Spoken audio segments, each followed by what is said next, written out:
Cristo. Nuestro hermano Landín. Saludos, hermano, Dios te bendiga. ¿Cómo estás, Josué? Buenas noches a todos, un abrazo, bendiciones.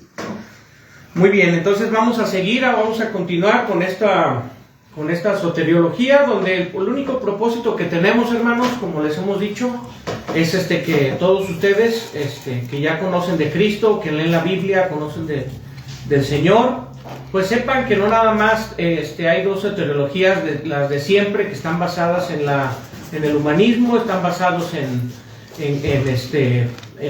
si eres libre, en lo que puedes hacer, en lo que no puedes hacer, como nos lo enseña el calvinismo, el arminianismo, que está todo en base a nosotros, sino que nosotros queremos ver este punto de vista, esta perspectiva donde tenemos a Cristo como centro, y a partir de Cristo desarrollamos lo que Él hizo, desarrollamos el plan del Señor que está en la Biblia por todos lados, y no es algo nuevo, hermano. Muchos de ustedes seguramente lo han escuchado en otros lados, porque son cosas que se han mencionado porque están escritas. Ahora vamos a nada más para fundamentar un poco de lo que estamos hablando, vamos a otra vez hablar los versículos en los cuales basamos que esta soteriología está basada desde antes de la fundación del mundo, está preparada. Vamos a leer algunos versículos que ya hemos mencionado noche tras noche cada vez que nos juntamos. Primera de Pedro, capítulo 1, versículo 19 al versículo 21 dice: sino con la sangre preciosa de Cristo, como de un cordero sin mancha y sin contaminación, ya ordenado de antes de la fundación del mundo, pero manifestado en los postreros tiempos por amor de vosotros, que por él creéis a Dios, el cual le resucitó de los muertos y le ha dado gloria, para que vuestra fe y esperanza sea en Dios. Después, eso es por parte de Pedro, como lo hemos dicho. Después tenemos por parte del apóstol Pablo en Colosenses capítulo 1. Vamos a leer nada más desde el versículo 16. Dice: porque por él fueron criadas todas las cosas que están en los cielos y que están en la tierra, visibles e invisibles, sean tronos, sean dominios, sean principados, sean potestades. Todo fue criado por él y para él. Y él es antes de todas las cosas, y por él todas las cosas subsisten. Y él es la cabeza del cuerpo, que es la iglesia. Él es el principio, el primogénito de los muertos, para que de todo tenga el primado. Por cuanto agradó al Padre, que en él habitase toda plenitud. Después, por parte del apóstol Juan, tenemos en el mismo evangelio según San Juan, en el capítulo 1, desde el versículo 1 al 3, dice: en el principio era el verbo, y el verbo era con Dios, y el verbo era Dios. Era el principio con Dios. Todas las cosas por él fueron hechas, y sin él nada de lo que es hecho fue hecho. Entonces esos tres versículos por lo menos los tenemos más versículos, pero para no alargar tanto, hermanos, tenemos aún en Hebreos capítulo 1 del 1 al 6, en Efesios también encontramos este plan divino, ya lo mencionamos en el capítulo anterior. Entonces, hermano, pues a ver, te doy la palabra para que nos digas con qué versículo vamos a seguir el día de hoy. Bueno, hoy estamos tocando, hermanos, buenas noches, el tercer punto de estas doctrinas, que es la expiación limitada. En el capítulo anterior, en el programa anterior, estábamos analizando de qué manera realmente Dios nos escoge, en qué momento Dios nos escoge y para qué nos escoge. Y teníamos nuestro esquema en donde tenemos: Dios diseña todo su plan eterno. Está Dios en la eternidad diseñando su plan, y todo el plan, mis hermanos, está enfocado en Cristo. Esto es bien importante entenderlo. ¿Por qué? Porque dijimos que el calvinismo saca al hombre de ese plan para después llevarlo al plan. Eso no fue así. En la eternidad eso no fue así. O sea, Dios me escogió para después llevarme a Cristo. Sí, entonces el calvinismo, esta es una de las implicaciones graves que decíamos. Cuando tú ya lo analizas en forma, dices: a ver, Dios hizo el plan, pero a mí me escogió antes de su plan. Eso es lo que está diciendo el calvinismo, ¿sí? El calvinismo no está diciendo lo que analizábamos, lo que decía Efesios. No. Está Dios diseñando el plan en Cristo. Todo está en Cristo. Si tú vas a creer, va a ser en Cristo. Si tú vas a ser adoptado, va a ser en Cristo. Todas las bendiciones están en Cristo. Si Dios te escogió antes de que llegues a Cristo, mi hermano, entonces tú estás gozando de una bendición fuera de Cristo, fuera del plan. Y eso es incorrecto eso. Eso es lo que ellos no alcanzan a percibir. Pero ahorita vamos con este nuevo esquema, ahora traigo otro esquemita, lo vamos a analizar. Y el tercer punto es la expiación limitada. Dicen los calvinistas, la expiación es limitada. Y dicen los arminianos, no, es ilimitada. Es para todos. En otras palabras, ¿qué significa expiación limitada? Ok, tú recibes el perdón de tus pecados, ¿sí? Solamente porque fuiste escogido. Y ya vimos el punto anterior. Y tú fuiste escogido porque Dios te escogió, dice el calvinista, sin Cristo. Dios te escogió para que llegues a Cristo. ¿Ok? No. Entonces dice el arminiano, no, espérate. Todos, Dios murió, Jesús murió por los pecados de todos. Sí, o se pudiera entender la expresión limitada como que Dios solo murió por una cierta cantidad de personas. Que son, dicen ellos, es que Dios ya sabía que ellos iban a creer. Bueno, el que Dios supiera quién va a creer, o el que Dios sepa quién va a creer o no va a creer, eso no interviene en nada con tu decisión de aceptar el Evangelio. Claro, sí. Ese es el punto, ese es el meollo del asunto. Ahora, fíjate bien cómo ahora el arminiano también entiende mal esto de la expiación. Él dice, no, Jesús murió por todos. Y entonces dicen ellos, bueno, entonces si murió por todos, entonces todos son salvos. ¿Sí me explico? Sí, y ahí está el punto.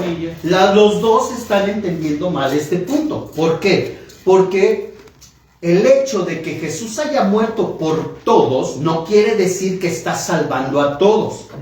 Quiere decir que el sacrificio de Jesús está accesible a todo aquel que cree, a todo aquel que lo acepte. ¿Me explico? Sí. Ok, perfecto. Entonces, y ellos dicen no, porque entonces todos somos salvos porque murió por el mundo. Y ahorita voy a ir a Juan 3:16. Ahora sería interesante ver esta pregunta te voy a hacer. ¿Qué perspectiva de las dos que mencionaste y la tercera que ahorita vamos a hablar le da más importancia al evangelismo, la verdad? La que vamos a ver ahorita. Porque vamos a suponer, en el calvinismo tenemos a personas ya elegidas. Ajá. Entonces, el evangelismo, pues de cierta manera, viene siendo algo un poco irrelevante, ¿no? Porque ya son elegidos. Sí. De cierta manera. Sí, José, y eso es importante aclararlo, porque muchas iglesias de esta enseñanza, de esta doctrina, dicen, ¿para qué predico? Si Dios ya sabe quién es salvo y quién no. Y como dice un texto que el Señor iba agregando a la iglesia a los que habían de ser salvos, ellos dicen, ¿ya ves? Dios ya sabe quién va a ser salvo. Entonces, ¿para qué predicamos? Claro. Cuando fue la gran comisión. Esa es la gran tarea que Jesús nos dejó. Ir y predicar el Evangelio, fíjate cómo dice, a toda criatura. Entonces le da más peso. Le da más peso, no dice a mis elegidos. ¿Sí me explico? Sí, por ejemplo, el versículo donde dice que Dios quiere que todos sean salvos, si solo fuera sobre los elegidos sería una mentira, entonces no, Dios no quiere. Ahora, si alguien ya está elegido y alguien no está elegido, como dicen los calvinistas, y tú vienes y le predicas el evangelio a alguien que no es elegido, entonces le estás mintiendo. Claro. Le estás diciendo que tiene la posibilidad de ser salvo cuando no es cierto. Sí, parecería un evangelio de mentira. Exactamente, y eso no puede ser. Sí, no. ¿Ves cómo las implicaciones son importantísimas? Mira, por lo superficial parecerían doctrinas o posturas, porque como estamos acostumbrados a decir, es que es una postura. No. Necesitamos ver las implicaciones para ver lo grave de lo que se está enseñando mal. ¿Sí? Mira, vamos tan solo a Juan 3:16, que es el corazón de la Biblia. ¿Sí gustas leerlo? Amén, vamos a leer. ¿Hasta dónde le leo? El 16. 16 y 18. Vamos. Sí. Dice, porque de tal manera amó Dios al mundo que ha dado a su Hijo unigénito, para que todo aquel que en él cree no se pierda, mas tenga vida eterna.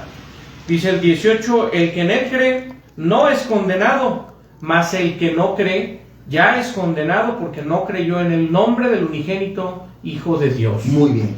Si gusta leer 17 también, porque... Ok, me lo brinqué. Dice, porque no envió Dios a su Hijo al mundo para que condene al mundo, más para que el mundo sea salvo por él. Ok, entonces mira, aquí tenemos una situación muy específica, en donde ambas partes se están entendiendo mal. Yo, por ejemplo, veía un video de Michel Sugelet, y él ponía y hablaba precisamente de este texto, pero habla también cuando Jesús dice que sus ovejas conocen su voz, Sí. ¿sí? Y de las que el Padre trajo, nadie se las arrebata, etcétera. Ok. Sí, calvinismo. Entonces dice, Jesús murió y amó a sus ovejas. Digo, bueno, pero aquí ya entramos a contrapuntear con Juan 3:16. Porque de tal manera amó Dios al mundo, y ellos, mira, con todo respeto, se salen de tal manera que malinterpretan ahora o sea, ya me chocaron dos textos, y como no sé acomodar cada texto en su lugar, entonces tengo que buscar la manera de darle una salida para que acomode lo que estoy diciendo, mi error, ¿sí? Entonces, a ver, ¿de qué manera amó a Dios al mundo? Te interrumpo un poquito. Dime. Fíjate que yo hace mucho, yo también había leído o había escuchado este texto que cuando dice que amó a todo el mundo, se refiere a todo, todo implica nada más los escogidos. Exacto. Eso lo había escuchado. El problema no es ese, sino si fuera un solo versículo donde habla del amor de Dios para el mundo. Para el mundo, Ajá. si fuera nada más pues pudiéramos quizás ahí atorar algo. Pero son muchos versículos. Son muchos demasiados versículos. Ajá, sí. Entonces, vamos a ver exactamente qué se refiere con el mundo, ¿va? Déjame te lo explico en este pequeño diagrama que ahora hice, mira. Amén. Fíjate bien. Decimos, yo puse un barquito hoy aquí. Este barquito se llama Evangelio, ¿sí? Y me voy rápido. Estamos en el plan se trazó en la eternidad, ¿estás de acuerdo? Ajá, sí. Digamos que de aquí para abajo todavía no hay nada, no hay mundo, no hay creación, no hay nada. Eso es lo que veíamos la clase anterior. El plan se hizo en la eternidad. ¿Cuál es el plan? Ok, todo el que llegue al Evangelio es salvo, tiene un destino, la vida eterna, ¿sí? Entonces, todo el que se suba al barquito, ahora sí, tiene que perdón de pecados, redimido, tiene expiación, tiene, ¿cómo se dice? Es heredero, es hijo de Dios, es conocido por Dios, es justificado por Dios, pertenece a la familia de Dios, ya no está lejos de Dios, ya está acercado a Dios, glorificado el día que venga, sí, claro, que estemos en su presencia. Y también una vida importante, José, decíamos, y es sellado por Dios. Sí. Cuando tú te subes, fíjate bien lo que te voy a decir, cuando una persona del mundo se sube al barco, esta persona, haz de cuenta que el capitán del barco es Dios, ¿sí? Esta persona debe de reunir dos requisitos: creer en el Evangelio, o sea, tener fe en el Evangelio, y proclamarlo con su boca. Cuando tú haces estas dos cosas, dice, declaras, si crees de todo tu corazón, ¿sí?, que Jesús es el Señor y que le levantó de los muertos, y lo declaras con tu boca, eres salvo. En ese momento Dios te pone el sello, te sella tu ticket. ¿Cuál es tu ticket? Tu corazón. Y el único que conoce tu corazón es Dios. Así es. ¿Sí? Ok. Por eso después vemos gente que llega al Evangelio, digamos que el barco es la iglesia y el barco se llama Evangelio, ¿sí? Entonces, todos los creyentes aquí arriba se van a capacitar, se capacitan en la iglesia, ¿sí? De muchas maneras, para predicar el evangelio y para vivir como un cristiano.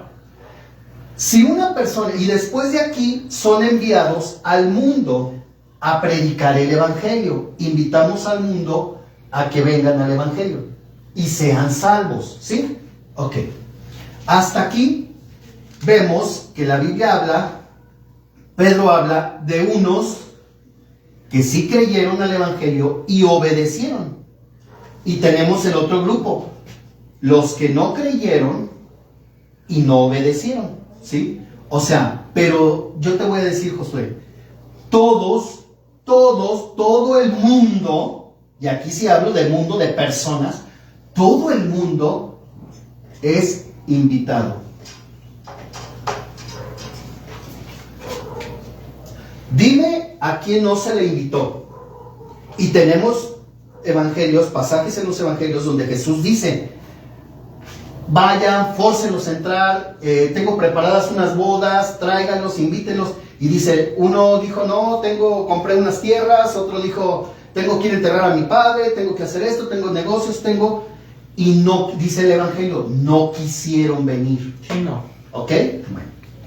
Ahora, entonces tenemos muy claro que los que no quisieron van a una muerte eterna. Los que sí quisieron, ok. Bueno, pero esto, Josué, ¿cuándo se planeó? Se planeó en la eternidad. Claro. ¿Sí me explico? Ahora viene algo bien interesante, brother. Ahí, por ejemplo, hay una diferencia en el arminianismo y en el calvinismo, porque hasta eso no se les escapa nada de detalle. Donde dicen que tener fe o creer o proclamar es una obra. Y entonces dicen que el evangelio ya es por obras. ¿Tú qué opinas de esto? Porque yo tengo versículos donde puedo hacer una diferencia entre fe y obras. Sí. En Abraham, en Romanos capítulo 4. Ajá. Pero, ¿por qué se deberá que pelean tanto este detalle?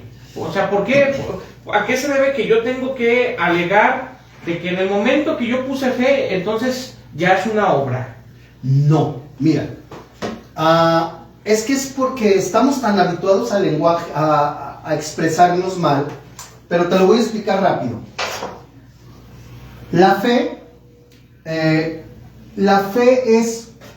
no es un verbo. No puedes decir que la fe es un verbo.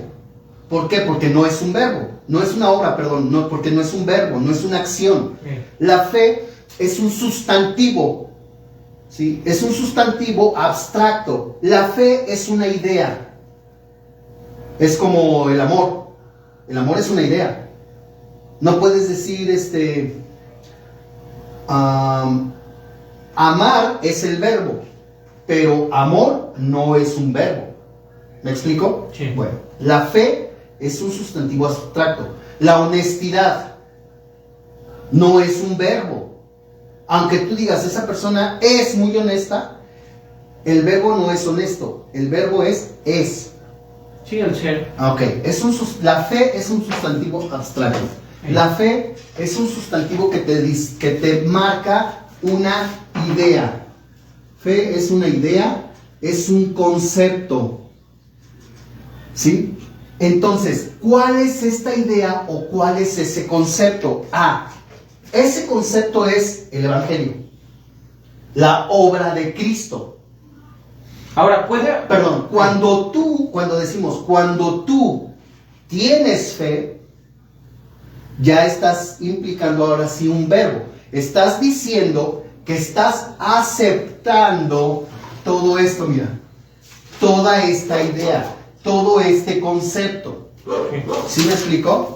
Ok, pero eso lo podemos ver en otra clase más. No, lo que pasa es que en esta parte, porque muchos ahí brinca donde dicen ser llamado, invitado es una obra, si llegas tú, pero a lo que yo quiero, o sea, yo voy a reforzar esto. Por ejemplo, la Biblia, nada más para alargar un poquito, dice en Romanos capítulo 4, versículo 4, dicen, pero al que obra no se le cuenta el salario por merced, sino por deuda.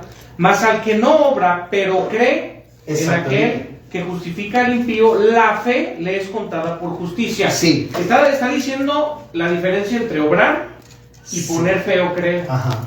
Entonces, aquí es muy interesante esto, porque muchos aseguran de que creer es una obra. Y se basa, yo he escuchado ese texto, te digo, porque hay muchas dudas, hermanos. O sea, parecen un poco tontas, pero hay hermanos que llegan a creer porque dicen, es que la obra del Padre es que crean. Y eso llegan a pensar que lo iguala, creer es igual a una obra. Pero esa no es obra de nosotros, esa es una obra del Padre. O sea, ahí lo dice claramente ese versículo en el Evangelio.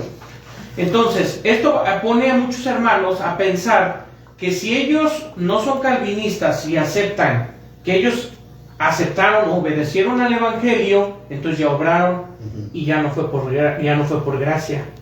Llegan a pensar así. Pero eso es un concepto erróneo, yo pienso. Sí, es que mira, creer, sí, es un verbo, ¿sí?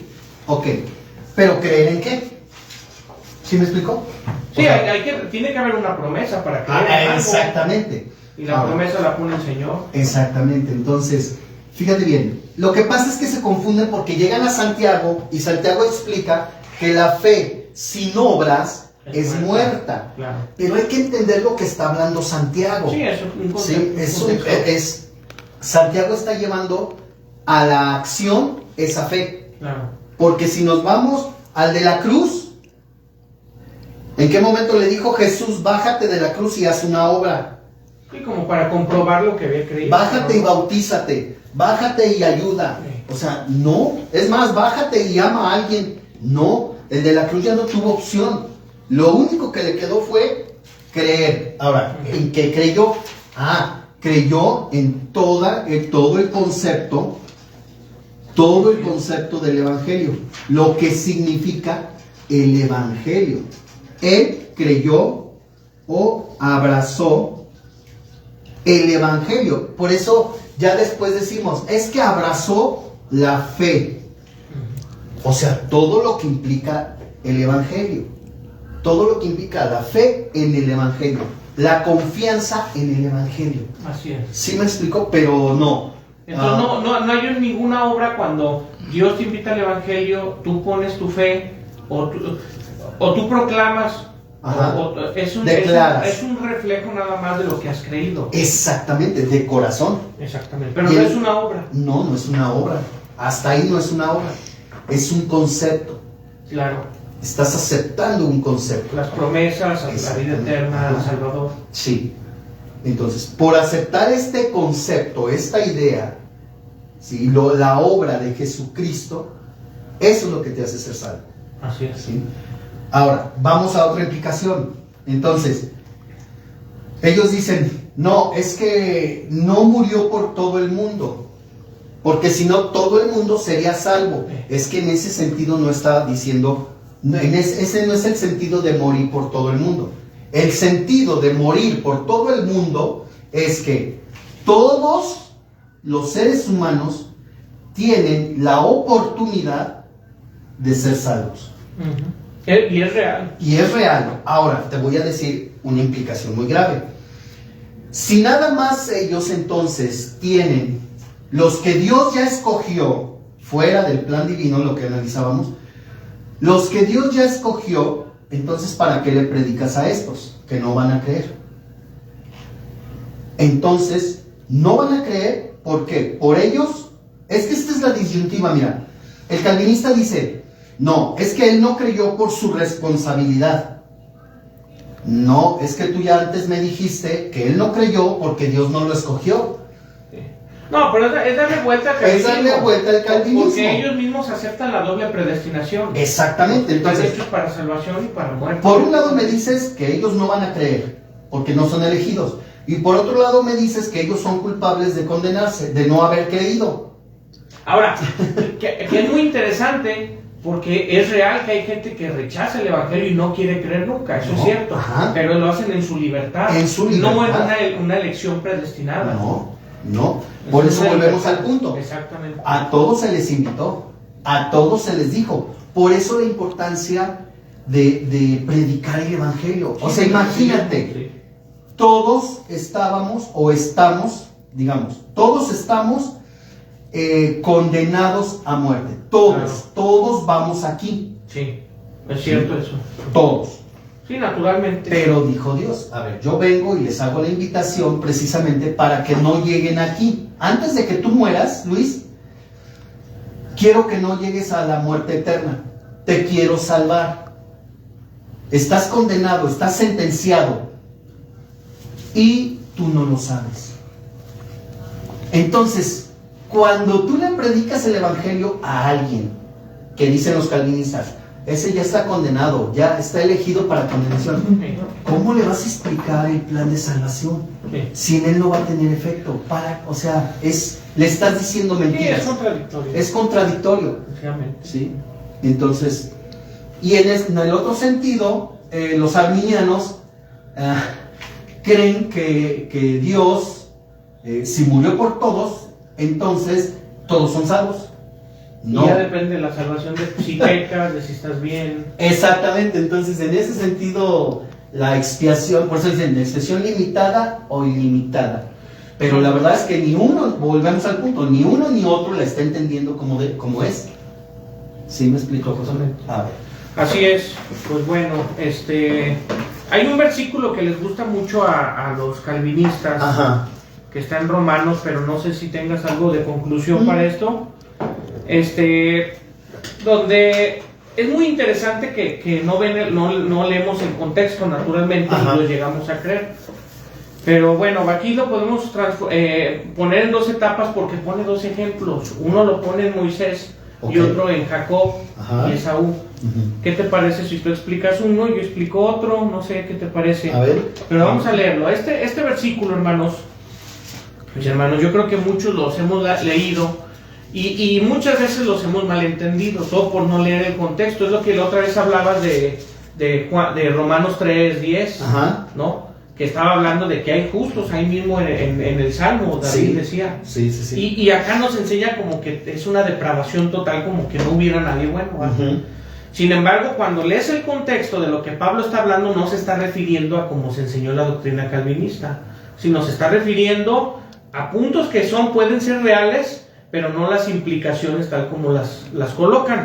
Vamos a leer, dice Romanos capítulo 9, este es un versículo que siempre el calvinismo lo tiene como de himno nacional y no tenemos ningún problema, pero vamos a leer el contexto de estos versículos y la historia. Dice, desde el versículo 12, dice, le fue dicho que el mayor serviría al menor, como está escrito, a Jacob amé, mas a Esaú aborrecí. Pues ¿qué diremos? ¿Que hay injusticia en Dios? En ninguna manera. Mas a Moisés dice, tendré misericordia del que tendré misericordia, y me compadeceré del que me compadeceré. Así que no es del que quiere, ni del que corre, sino de Dios que tiene misericordia. Bien interesante. Estos textos parece que nos están diciendo exactamente la expiación limitada. Ajá. Limitada, ¿no? Y así lo usan. No, es que tal cual así lo usan. Yo, como les digo, hermano, yo fui calvinista mucho tiempo y yo la verdad, yo estaba muy a gusto con estos versículos, aunque hubiera contradicciones, yo estaba muy a gusto. Era un calvinista que evangelizaba. Curioso. Pero bueno, así fui enseñado. Pero sinceramente podemos analizar estos versículos. Vamos, no sé si quieras explicar un poco lo de Jacob y Esaú, que yo a mi punto de vista, si Esaú vendió su primogenitura era porque no puso fe en la promesa, ¿no? O sea, yo creo que aquí el que tuvo fe en la promesa fue Jacob, el que la compró, ¿no? Uh-huh. Y Esaú no, pues si hubiera tenido fe yo creo que no la vende, pero bueno, eso es un caso de fe. Pero tú, ¿cómo lo ves ahí? Es que fíjate, es que las dos historias, estos dos pasajes bíblicos, están hablando exactamente de lo mismo. No están hablando de salvación. El tema aquí no es salvación. El tema aquí es descendencia. Uh-huh. Descendencia. Mira, por ejemplo, si vemos aquí como dices, Romanos 9, ¿de qué viene hablando Pablo? Dice en el verso 6, poquito antes donde empezaste. Dice, no empero que la palabra de Dios haya fallado o faltado, porque no todos los que son de Israel son israelitas. ¿Ya viste? Ahí ya empezó con el tema de descendencia. Ni por ser simiente de Abraham son todos hijos, mas en Isaac te será llamada descendencia. ¿De qué está hablando aquí Josué Pablo? Está hablando de que los que lleguen a la promesa, ahora sí, al plan. Es que Dios trae un propósito, Dios trae un plan, y obviamente va a usar a personas dentro de la historia para llevar a cabo ese plan, ¿sí? Ahí sí entra la soberanía de Dios. Ahora, pero aquí está diciendo, entonces Dios está preservando su línea, su descendencia, porque ya dio su palabra y no puede fallar. ¿Él qué va a hacer? Él va a conservar la línea de descendencia, ¿sí? Entonces, ¿quién van a ser los descendientes de Abraham? Los que tengan la fe de Abraham. Sí. En Isaac, los que tengan la misma fe de Abraham. ¿Por qué? Porque Abraham le creyó a Dios que iba a tener un hijo, una descendencia. Bueno, los que tengan esa misma creencia, esa fe, se consideran descendencia de Abraham. Y Jacob lo creyó a tal grado que compró la primogenitura, ¿no? Exactamente. O sea, ahí colocó fe, y es lo que está haciendo que no todos los que son descendencia de Abraham son hijos de Abraham. Ahora, ¿qué pasó entonces con Esaú? Entonces, ¿se condenó a Esaú porque vendió su primogenitura? No. Esaú rechazó el propósito de Dios. ¿No es cierto? Esaú rechazó el propósito de Dios. Rechazó la tarea que le tocaba. Fíjate, se le dio la primogenitura, pero él la rechazó. Bueno, se le iba a dar porque también no se la daban. Bueno, le correspondía, le correspondía a él. Y la rechazó. Exactamente. Entonces, no está hablando el tema aquí no es condenación. El tema aquí es que el propósito de Dios es la descendencia, ¿sí? Y pasa lo mismo con el pueblo. Por eso dice que el pueblo, dice, no todos son simiente de Abraham. ¿Y a qué nos referimos? A la fe. Exactamente. Sí, los hijos de Abraham son los hijos de fe. Son los hijos de fe.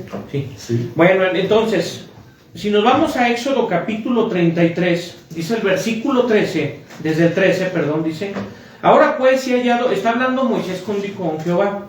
Ahora pues, si he hallado gracia en tus ojos, ruégote que me muestres ahora tu camino, para que te conozca, porque halle gracia en tus ojos, y mira que tu pueblo es aquesta gente.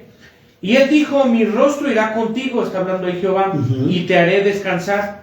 Y él respondió: si tu rostro no ha de ir conmigo, no nos saques de aquí. ¿Y en qué se conocerá aquí que he hallado gracia en tus ojos, yo y tu pueblo, sino en andar tú con nosotros, y que yo y tu pueblo seamos apartados de todos los pueblos que están sobre la faz de la tierra? Y Jehová dijo a Moisés: también haré esto que has dicho. Esta palabra es muy importante. Por cuanto has hallado gracia en mis ojos y te he conocido por tu nombre. Entonces dijo, ruégote que me muestres tu gloria. Y respondiéndole, ahí está hablando Jehová: yo haré pasar todo mi bien delante de tu rostro, y proclamaré el nombre de Jehová delante de ti, y tendré misericordia del que tendré misericordia, y seré clemente para con el que seré clemente. Aquí lo que estamos viendo es una petición de Moisés, hermanos, si no ustedes lo pueden leer, diciéndole a Jehová: mira, Jehová, o Señor Jehová, quiero que seamos nada más tú y yo, tu pueblo, nosotros, tu pueblo y tú. Y te olvides de todas las naciones, bórrala, ¿no? Que no me interesan las naciones. ¿Y qué le responde Jehová? Pues como una respuesta de invitación: y mira, yo tendré misericordia del que tendré misericordia, y me compadeceré del que me compadeceré. Y ellos lo llevan a una limitante. Parece, porque acá en Romanos parece limitante. Pero si tú lees el contexto, es todo lo contrario. Lo está expandiendo. Está haciendo la invitación a todo el mundo, diciéndole: mira, yo tendré misericordia del que tendré, como diciéndole: a ti qué te importa, yo a ti te haré contigo como tú quieras. Mira, es como cuando Pedro le dice a Jesús, ¿verdad? Después de resucitado: ¿y qué con este? ¿Y a ti qué? Es exactamente lo mismo que le está diciendo Dios a Moisés. Es una respuesta clara. Señor, tú y yo nada más, o sea, nuestra raza, nuestro pueblo y tú. Y le dice Dios: no, espérate. O sea, yo voy a tener misericordia del que yo quiera. Claro. Sí, es del una que yo expansión. quiera, aunque no seas nada más tú, aunque no sea nada más el pueblo. No, espérate. Esto no es nada más para ustedes.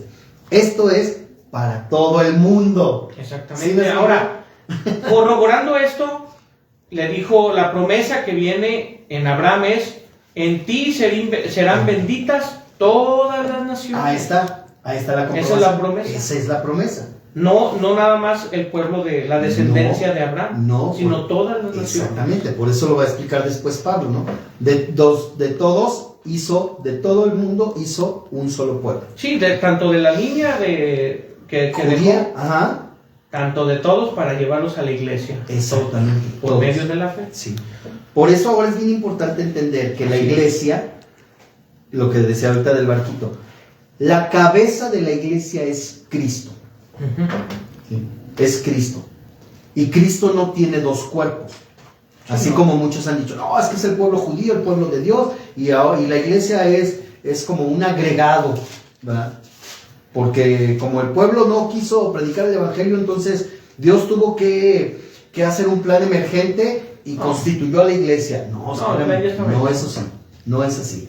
Todo el plan está trazado desde la eternidad. ¿Sí? Y como veíamos la vez pasada, todo está trazado en Cristo. Cuando llega la fundación del mundo, el plan ya estaba trazado. Uh-huh. Que todo fuera en Cristo. Ese es el punto que me gusta insistir, porque los calvinistas es ahí donde chocan, se pierden. ¿Sí? No, mis hermanos. Todo el plan se hizo desde la eternidad. Todo. ¿Cuál era ese plan? Que todo está en Cristo. Uh-huh. En Cristo. La salvación, todas las bendiciones están en Cristo. Ya que todas las bendiciones, ya que está diseñado el plan, ahora sí, venga la creación del mundo y ahí les va el plan. Uh-huh. El que llegue a Cristo. Exactamente. Eso es sencillo de entender, ¿verdad? Es sencillo y no sé por qué se la complican tanto estas dos posturas. Sí.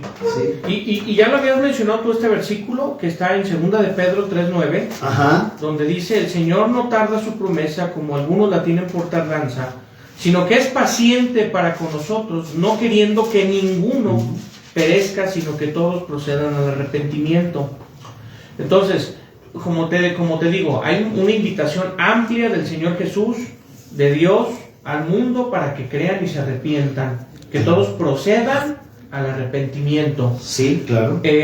Yo tengo un en el Evangelio de San Juan capítulo 6, ajá, no sé si quieres que lo leamos, de lo que es la voluntad de Dios, de lo que es lo que está haciendo el Padre con el Hijo. Uh-huh. No sé si quieres que lo desarrollemos así rápido o tengas tú algo ya puesto. Es algo muy sencillo, nada más es mostrar cuál es la obra del Padre, cuál es la obra del Hijo y dónde está la invitación aquí. Adelante, aquí. Vamos a leer. Juan, no sé capítulo 6. Antes de empezar, no sé si hay alguien conectado haciendo preguntas o algo para analizarlo. Pero bueno, en Juan capítulo 6, leyendo desde el versículo 28, uh-huh, dice: respondiendo Jesús, y dijéronle: ¿qué haremos para que obremos las obras de Dios? Preguntan a Jesús. Y Jesús respondió Jesús y díjoles: esta es la obra de Dios, que creáis en el que me ha enviado. Uh-huh. Aquí es donde muchos se confunden y llegan a pensar que creer es una obra. Pero esta es la obra de Dios. La obra de Dios es algo que Él programó, algo que hizo, algo que Él preparó, uh-huh, y es una obra para que nosotros vayamos a Jesucristo, no que creer sea una obra. No. Esa es la diferencia. Y luego dijeron entonces: ¿qué señal pues haces tú para que veamos y te creamos? ¿Qué obras? Uh-huh. Dice: nuestros padres comieron el maná en el desierto, como está escrito, pan del cielo les dio a comer. Y Jesús les dijo: de cierto os digo, no os dio Moisés pan del cielo, mas mi Padre os da el verdadero pan del cielo. Porque el pan de Dios es aquel que descendió del cielo y da la vida al mundo. Otra vez esta palabra muy interesante. Ajá. Y dijéronle: Señor, danos siempre de este pan. Y Jesús les dijo: yo soy el pan de vida. Uh-huh. El que viene Aquí empezamos ya a chocar con todos estos verbos, el que viene, el que me trae, y aquí es donde muchos, si tomamos un texto, pues vamos a decir, no, es solamente los que el Padre lleva, no, solamente los que eligió. Pero aquí empezamos con este vaivén de verbos, el que viene, el que trae, el que trajo. Vamos a leer, dice, aquí viene, el que viene a mí, el que a mí viene, nunca tendrá hambre, y el que en mí cree, no tendrá sed jamás. Es muy interesante esto, Landín, porque mira, en el versículo 37 dice, todo lo que el Padre me da, ahora lo da el Padre. Ya ves, sí se los da el Padre. Ellos dicen. Volvemos otra vez a este vaivén. Todo lo que el Padre me da, sí, vendrá a mí. O sea, ahí parece otra vez la elección, ¿no? Sí. Vendrá a mí. Volvemos. Y el que a mí viene, no le echo fuera. Si nos quedamos con este puro versículo, pues sí parece que el Padre los eligió. Ese es el problema, manda, que sacamos ese versículo del contexto. De todo el contexto, porque después viene la respuesta. Dice en el versículo 38, porque he descendido del cielo, no para hacer mi voluntad, mas la voluntad del que me envió. Y esta es la voluntad del que me envió, del Padre, que todo lo que me diere, otra vez, no pierda de ello, sino que le resucite en el día postrero. Y esta es la voluntad del que ha enviado, que todo aquel que ve al Hijo y cree en él tenga vida eterna, y yo le resucitaré en el día postrero. Otra vez, todo el que cree en el Hijo, otra vez voluntario. Sí, es que hay que entender, Josué. O sea, ¿qué me da el Padre? Sí. ¿Qué le está dando el Padre a Jesús? El Padre le está dando a Jesús los que están creyendo. Sí, ya nos estamos adelantando, pero mira, toda esta respuesta viene aquí, hermanos. O sea, por eso es importante estudiar y leer, porque si sacamos los versículos de contexto, pues vamos a llegar a estas conclusiones que se contraponen siempre. Pero cuando no, Dios es bendito con nosotros y nos muestra su voluntad. ¿Por qué uno ya llegó? ¿Ves? El Padre lo trajo. Bueno, lo trajo porque ya creyó. Sí, ahora Jesús lo tiene que resucitar. La pregunta es la tarea. ¿Cómo lo trae el Padre? Ahorita la respondemos. ¿Cómo lo trae? Bueno, vamos a leer el versículo 44. Fíjate este versículo 44 y 45 cómo son claves en esta explicación. Ninguno puede venir a mí, fíjate lo que dice, si el Padre que me envió no le trajere, y yo le resucitaré en el día postrero. Escrito está en los profetas, y serán todos enseñados ¿de quién? ¿Del Padre o de Dios? Así que todo aquel que oyó del Padre y aprendió, viene a mí. Entonces, es muy buena, el versículo 44 dice una verdad clara: nadie viene al Hijo si el Padre no lo trae. Es una verdad. La pregunta es ¿cómo lo trae? El versículo 45 dice: todos serán enseñados por Dios, y el que oyó y aprendió, este es el que va a creer. Ahí está la clave. El que no oyó y no aprendió, ¿lo trae el Padre? No obedeció. No obedeció. Está la parte de los que no obedecieron. Entonces, es aquí, Josué, donde todo encaja. Claro. Si leemos bien, todo debe encajar. No podemos tener versículos, como dices tú, contrapunteando. No. Si tú me das un versículo y yo te doy otro y chocan los versículos, uno de los dos está mal o los dos estamos mal. ¿Sí? La Biblia no está escrita así. ¿Sí? Y eso es cierto. Entonces, ¿por qué lo trae el Padre? Aquí está la clave que has dicho. Porque ya oyó y aprendió. Sí, porque el Padre debemos aprender una cosa. Bueno, al menos yo de lo que he estado aquí he aprendido algo. El Padre tiene un plan y un propósito que fue ejecutado. Es lo más importante. No que se ejecutará, que ya ha sido ejecutado. Cristo ya vino al mundo, ya resucitó. Es más, a mí me gusta este misterio. ¿Te acuerdas que hablamos mucho de la palabra misterio? Pero por ejemplo, en 1 Timoteo capítulo 3 dice el misterio de la piedad. El versículo 16, sí. Y sin contradicción, grande es el misterio de la piedad. Fíjate todo lo que ha hecho Dios. Dios ha sido manifestado en carne. Ajá. Estamos hablando de Jesucristo. Sí. Ha sido justificado con el Espíritu. Uh-huh. Cuando fue bautizado, el Espíritu Santo lo corroboró. Bajó en forma de paloma y el Padre dijo: este es mi Hijo en el cual tengo contentamiento. Después dice: ha sido predicado a los gentiles, que es otra parte del desarrollo, sí, que viene en Colosenses, donde dice: este es el misterio, Cristo, nuestra esperanza de gloria, que es el Evangelio en todo el mundo. Sí, claro. Y después dice: ha sido creído en el mundo por todos aquellos que le reciben. Imagínate, o sea, si seguimos con esta lógica de los calvinistas o los arminianos, ha sido creído en el mundo. Les podríamos decir: ya ves, hermano, ya todo el mundo ya creyó. O sea, sí, pues, no es en ese sentido que está diciendo. No, está diciendo los que aceptaron, los que obviamente. aceptaron. Y después dice: ha sido recibido en gloria. O sea, de lo que estamos hablando es que este trabajo que hizo Dios con Jesucristo es un trabajo hecho y cumplido desde que vino hasta que fue recibido en gloria. Sí, claro, ya. O sea, es un plan completo. Consumado es, dijo Jesús. Sí, es un plan completo, no es un plan a medias, no es un plan que está esperando obras de nosotros, porque nosotros, mi hermano, una cosa muy importante, así como decimos que no somos predestinados sin Cristo, fíjense la palabra importante, ¿verdad? Porque luego se agarran de estas cosas. Sí. También al contrario, nosotros no podemos hacer nada para salvación, porque la salvación no está en lo que podamos hacer, sino está escondida en Cristo.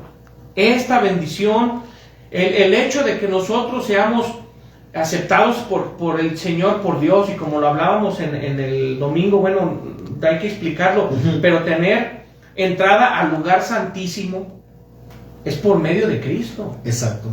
Es por medio de que Él nos abrió las puertas.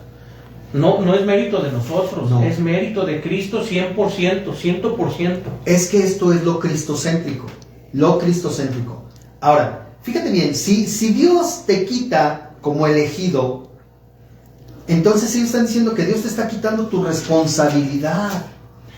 Porque Él te eligió. La responsabilidad de creer está en Dios, no está en ti. ¿Sí me explicó? O sea, tiene muchas implicaciones que yo espero que hermanos calvinistas que están viendo esto, pues lo analicen a fondo, analicen sus propias implicaciones. Sí, y yo nada más, hermano, ya para concluir yo de mi parte, sí me gustaría leer en Hebreos capítulo 3, nada más, redundando un poco en lo que estamos hablando. Dice el versículo del 16 al 19, dice: porque algunos de los que habían salido de Egipto con Moisés, habiendo oído, provocaron, aunque no todos, mas con cuáles estuvo enojado 40 años. ¿No fue con los que pecaron, cuyos cuerpos cayeron en el desierto, a quienes juró que no entrarían en su reposo, sino aquellos que no obedecieron? Y vemos que no pudieron entrar a causa de su incredulidad. Es interesante, hermano. Debemos atribuir siempre esto. El Señor nos da una entrada para que todos obedezcamos al Evangelio. Nos pone todas las cosas preparadas. El Evangelio está puesto no para que nosotros obremos y entremos. No, nada de esto. Ya está listo todo. Nosotros nomás tenemos que aceptar las bendiciones, creer en el Hijo de Jesucristo y listo. Pero hay gente que va a ser incrédula. Cuando Moisés recibieron la promesa, ya estaba todo listo. El Señor les iba a dar victoria. Sin embargo, hubo gente que no creyó y pecó y fallaron y fueron incrédulos. Fíjate, aquí está muy interesante. Y el tema no es salvación, ¿eh? No, yo sé que no. El tema es reposo. Sí, no es el reposo. No entraron al reposo. Exactamente. O sea, no entraron a la tierra prometida, donde ya iban a reposar de la esclavitud que traían de Egipto. Sí. Ahora, no está hablando de salvación, sí, ¿no? Y muchos lo usan para salvación. Exactamente. Porque muchas veces vemos la palabra incredulidad y salvación. No, está hablando, sí, está hablando de la incredulidad para entrar al reposo. Es cierto. Imagínate si ya era el pueblo, si ya Dios les había dado la promesa, ya se había mostrado en ellos en todo el desierto, y todavía sí tuvieron incredulidad. Después de ver lo que vieron, tuvieron incredulidad. para entrar en el reposo. Sí. No, a lo que voy es que es una semejanza muy clara de que hay libertad de ser incrédulo. Exactamente. Incredulidad es no creer. Fíjate, hay incredulidad ya siendo cristiano, o sea, ya siendo creyente. También hay incredulidad, sí. Y es muy interesante, hermano, todo esto, y por eso es bueno analizar, porque hay muchas enseñanzas que son, dice la Biblia que el Antiguo Testamento está puesto para nuestra enseñanza, y debemos de entender que muchas de las veces, hermanos, nosotros queremos atribuirnos o según nosotros queremos quitarnos todo tipo de atribuciones, quitando nuestra libertad. Ni siquiera nos enfocamos en Cristo, nos enfocamos en nuestros atributos, en lo que el hombre puede hacer, en lo que no puede hacer. Si un día amaneces de buenas y tú dices, no, hoy no voy a pecar, y llegamos a creer que Dios no se equivocó con nosotros, y luego otro día nacemos y estamos peque y peque, decimos, no, es que soy indigno, pero es pensar nada más en lo que nosotros somos, en lo que nosotros, los resultados que nosotros damos. Pero hay que recordar una cosa, la salvación solamente pertenece a Cristo, eso lo enseña la Biblia claro, y no es querer decir que no somos predestinados por decirlo, no, sino que el plan está en Cristo, el plan de salvación, de bendiciones, el plan de todo lo que recibimos solamente fue por Cristo. Esto es darle la gloria y la honra únicamente al Señor Jesús. Así es. Porque en Él está todo plan de salvación, todo misterio fue descubierto en Él. Ahora, las implicaciones que ahora hablamos, esto nos enseña que sí hay una necesidad de llevar el Evangelio grande, fuertemente, a todas las criaturas. Es lo que decíamos, la gente va a condenación, la gente, el mundo, ahora sí, el mundo está sentenciado a muerte. Así es. No lo saben. ¿Y de quién es esa responsabilidad? De irles a decir, nuestra. Sí. Nuestra. Sí, es correcto. Sí. Mira, yo quiero terminar con esto, Josué. Vamos ahí a Mateo 22, y esto es evangelio puro, puro. ¿Sí? Okay. Mateo capítulo 22 dice, y respondiendo Jesús les volvió a hablar en parábolas diciendo, el reino de los cielos es semejante a un hombre rey que hizo boda a su hijo y envió a sus siervos para que llamasen los llamados a las bodas, mas no quisieron ¿qué? Venir. Sí, fíjate, no quisieron venir. Volvió a enviar otros siervos diciendo, decid a los llamados, he aquí mi comida he aparejado, mis toros, mis animales engordados son muertos, todo está prevenido, vengan a las bodas. Mas ellos no se cuidaron y se fueron. Uno a su labranza, otro a sus negocios, otro tomando a sus siervos, los afrentaron y los mataron. Y el rey oyendo esto se enojó y enviando sus ejércitos destruyó a aquellos homicidas y puso fuego a su ciudad. Entonces dice a sus siervos, las bodas a la verdad están aparejadas, mas los que eran llamados no eran dignos. Id pues a las salidas de los caminos y llamad a las bodas a cuantos hallareis. Y saliendo los siervos por los caminos juntaron a todos los que hallaron juntamente, malos y buenos, y las bodas fueron llenas de convidados. Entró el rey para ver los convidados.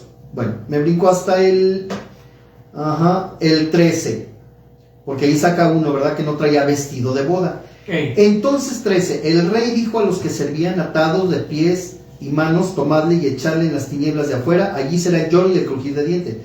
14 es la conclusión, porque muchos son llamados y pocos escogidos. ¿Quiénes fueron escogidos? Los que sí fueron, los que sí creyeron a la invitación, los que aceptaron la invitación. Sí, está clarísimo. Está muy claro, o sea, esto es evangelio puro. El evangelio es una invitación y la iglesia somos la encargada de llevar este mensaje. Así es. Ahora, hay muchos que no van a creer, pero el mismo evangelio nos dice, no quisieron venir. Claro. Sí, sí, libremente rechazaron el evangelio y pues el Señor dice que todo el que no cree será condenado. Será condenado, sí. Ahora, en este caso, el mundo, la interpretación correcta es cuando dice, de tal manera amó Dios al mundo, es Dios le abrió la posibilidad extendió la posibilidad de ser salvos a todo el mundo. No, y mira, hermano, ya nada más para terminar con este versículo con el que empezamos, es clarísimo lo que está diciendo aquí. El que cree, si estuviera hablando nomás de los elegidos, ¿cómo puede haber gente que nomás cree y gente que no cree? O sea, está hablando a todos, es una invitación libre. Porque dice, el que cree no es condenado, más el que no cree. ¿En qué parte entran aquí? El mundo de los elegidos, ¿en qué parte entra en el versículo 18? Estaremos hablando de dos textos diferentes. Entonces, esta explicación, la verdad, es absurda, está mal hecha. Y por eso es importante saber que cuando dice que murió por todo el mundo, es por los que, tanto los que van a creer, tanto los que no van a creer, en su libre decisión. Exactamente. Ahora han hecho una pregunta, hermano, yo ya cierro con esto para terminar el día de hoy. Y muchos nos han dicho, nos han preguntado que si Dios sabe quién va a creer o quién no va a creer. Esto es, como dijo el hermano al principio, es punto y aparte. Dios sabe todas las cosas, a Él nada les es escondido. Pero Él sabe dentro de nuestra libertad quién va a aceptar el Evangelio y quién no, porque es su poder, es su divinidad. Él sabe todo, sí, claro, Él sabe todo, está dentro de sus capacidades, dentro de su talento, dentro de sus bondades, dentro de su sabiduría, está todo esto. Eso no significa que porque Él sepa, nos esté mintiendo de la libertad que nos da para creer o no creer. O sea, Él sabe todas las cosas, Él sabe quién va a elegir, quién no va a elegir. Y ahora sí entra algo que yo he estado pensando en estos días, y lo hemos dicho, ¿quién es la única persona que no podemos sustituir? Pues solamente Cristo. Todos nosotros somos sustituibles, hasta Pablo, Pedro, Juan, cualquiera es sustituible. El único que no es sustituible en el plan de salvación es Cristo. Porque si no estaríamos hablando, así como decimos que si Pablo fue una elección para un propósito, que si fuera que no se pudiera sustituir, entonces estaríamos hablando que todo el plan de salvación depende de Pablo y no de Dios. Y eso es un error muy grande. Exactamente. Dios pudo haber usado a cualquier otra persona que Él pudo haber capacitado. Por medio de, así como Pablo, que fue a los pies de Gamaliel, así como Pablo que tuvo que enfrentarlo el mismo Dios en su cara para decirle que se arrepintiera. Pero a lo que vamos, hermano, que el único ser que no se puede sustituir en el plan de salvación es Cristo Jesús. Es el único que pudo hacer las obras que hizo, y es el único que es digno de gloria y honra de parte de nosotros, de parte de los que creemos. Ahora sí que al final del día todos le van a glorificar, pero por lo pronto pues todos los que hemos creído. Sí, ¿verdad? Claro que sí. ¿Alguna ¿Tenemos más, tiempo todavía o...? Pues ya nada más, no sé si hay alguna pregunta o algo. No tengo ninguna pregunta. Fíjate que yo quiero nada más ilustrar esto último. Yo con un caso real, tengo una prima, falleció su esposo y tuvieron nada más una hija. Entonces su esposo era médico y él le dejó un seguro de vida a su hija. Entonces él fallece y el seguro cubría todos los estudios de la niña, hasta la universidad. En la universidad que ella quisiera ir del país. Esta persona pues estaba bien acomodada y todo, y le dejó ese seguro de vida. Entonces la muchachita lo único que tenía que hacer era decidir a qué universidad quería ir. Pero ya estaba todo pagado. Todo. Imagínate, llega la muchachita a la edad adolescente y ya no quiere estudiar. Mi prima estaba, no, o sea, ¿cómo que no quieres estudiar? No quiero ir a la escuela, no quiero estudiar y ya no quiero estudiar. Pero ya tienes pagado todo, no te va a costar nada. No quiero. A ver, y es aquí a donde voy. El sacrificio de Jesús ya está hecho. Sí. La salvación ya está dada, ya está puesta. El punto es, ¿tú la quieres hacer efectiva en tu vida o no? Claro. ¿Ya viste? ¿Ya viste la similitud? Sí. Y es un caso real, te estoy hablando de un caso de una prima. O sea, ¿qué tenía que hacer la chiquilla? Y nomás es aceptar lo que ya está dado. Hacer efectivo el pago. Eso es el evangelio. hacer efectivo en mi vida el pago. ¿De quién es la responsabilidad? ¿De Dios? No. ¿De quién es la responsabilidad de hacer efectivo ese pago? ¿De la niña? No, sí, Dios ya cumplió su parte. Dios claro ya hizo todo. Ya hizo todo. Entonces, estas doctrinas le quitan al hombre la responsabilidad de hacer efectivo el pago. No, y también le quitan a Dios su poder, el verdadero peso de lo que Él pagó, de lo que Él hizo, porque terminamos hablando de nosotros al final del día, de lo que puedes hacer, de lo que no. No, es como dice aquí, ya están las bodas, ya está la mesa puesta, ven. Así es. Ven. Dice, pues no eran dignos. Así es. Entonces, pues te agradezco mucho, Josué. Pues gracias, hermanos. Muchas gracias, hermanos. Nos despedimos ya en esta noche. Si tienen alguna pregunta o duda, algún comentario, nos la pueden mandar aquí al WhatsApp o al WhatsApp o al Facebook que tenemos de la iglesia. En cualquiera de los dos los responderemos. Pues que Dios les bendiga, hermanos. Saludos a los que dieron like. Y saludos a todos los que nos están viendo. Les amamos en el Señor. Y aquí estamos leyendo la Biblia y siguiendo aquí con este tema de soteriología cristocéntrica. Dios los bendiga, hermanos. Hasta luego, hermanos. Dios los bendice. Amén. Gracias.